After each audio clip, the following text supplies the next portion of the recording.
कर चले हम फिदा, जानो तन साथियों।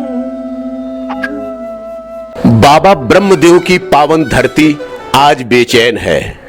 बेचैन इसलिए क्योंकि इसी मिट्टी में पला बढ़ा खेला एक नौजवान अपनी जान भारत मां के चरणों में निछावर कर आया है। आज उसका पार्थिव शरीर अपने गांव जमौली लौट रहा है। मोहित कुमार औरैया जनपद के जमौली गांव का वीर सपूत था, जो आज तिरंगे झंडे में लिपटा है। वह कभी तिरंगा थामकर सियाचिन की बर्फीली पहाड़ियों में देश के सरहदों की हिफाजत करता था। आज हमारे बीच नहीं है, लेकिन उसके बलिदान की सुगंध ब्रह्मदेव धाम की इस पावन धरती के कड़-कड़ में महसूस की जा सकती है। मरता तो हर कोई है और एक न एक दिन मरना भी सबको है, लेकिन ऐसी मौत जिसकी इबारत सुनहरे अक्षरों में लिखी जाए, ऐसी मौत सबको नसीब नहीं होती। अब तुम्हारे हवाले वतन साथियों।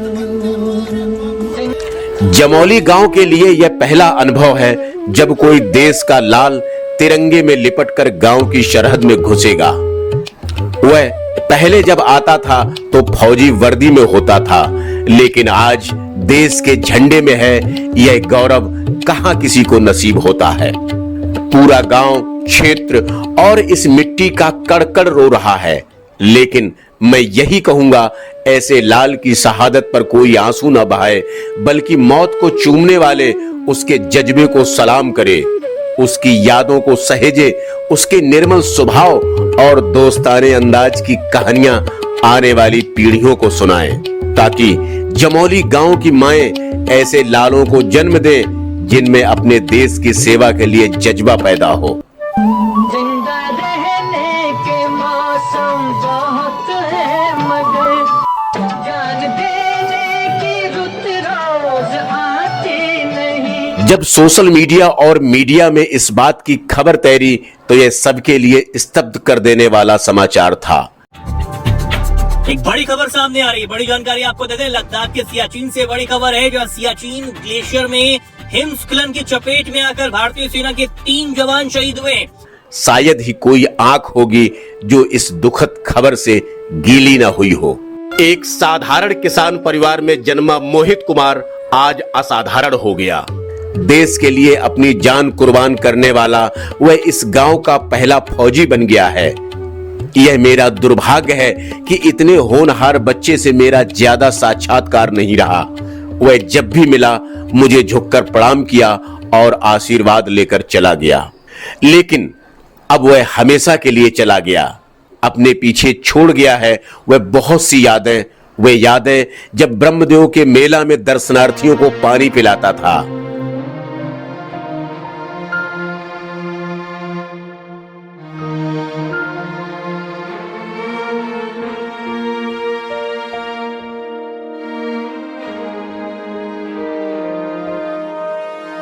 होली में खूब अबीर उड़ाता था और खूब नाचता था।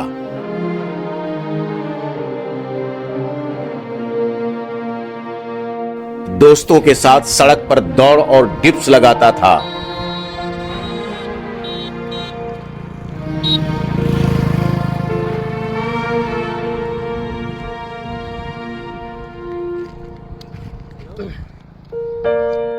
वह बहुत कुछ करता था, लेकिन बहुत शांत था। कभी किसी से झगड़ने की उसकी कोई बात नहीं सुनी थी। सियाचिन, जहां जिंदगी बर्फ की चादर में जम जाती है, इन्हीं ऊंचाइयों पर तैनात, दिन रात ठंडी हवाओं से जूझते हुए, मगर चेहरे पर वही मुस्कान, जैसे कह रहा हो, यहां मौत भी आ जाए तो कोई गम नहीं, मां भारती की गोद में सो जाऊंगा। और फिर एक दिन बर्फ की एक बड़ी चट्टान खिसकी, उसमें मोहित कुमार अपने 3 साथियों के साथ दब गया। हम फिदा, जानो तन साथियों। मोहित कुमार के साथ नीरज कुमार चौधरी और डाबी राकेश कुमार जैसे वीर सिपाही, वीर सपूत उस बर्फ में समा गए। कुछ और थे जिनके बच जाने की सूचना है, लेकिन मोहित कुमार और उसके 2 साथियों को उन पहाड़ियों ने सदा सदा के लिए अपने साथ सुला लिया। इस गांव के कई और वीर जवान सियाचिन जैसी दुर्गम पहाड़ियों पर तैनात हैं।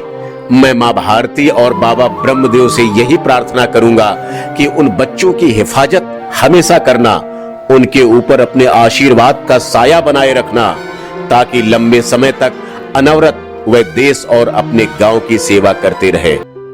शहीद मोहित कुमार को मेरा प्रणाम। मोहित कुमार के माँ बाप को मेरा प्रणाम। मैं हर उस शख्स को प्रणाम करता हूं जो अपने बच्चों को फौज में भेजते हैं और उनकी कुर्बानियों को पूरे जज्बे के साथ आत्मसात कर लेते हैं। आज मोहित को हर कोई सलामी दे रहा है। सेना ने सलामी दी, उसके साथियों ने सलामी दी और मोहित अपनी उसी जन्मभूमि की मिट्टी में मिलने लौट आया जहां से वह निकला था। पर एक बात सच है, मोहित सिर्फ शहीद नहीं हुआ, मोहित अमर हो गया, क्योंकि जो देश के लिए जीता है और देश के लिए मरता है उसका नाम कभी नहीं मिटता।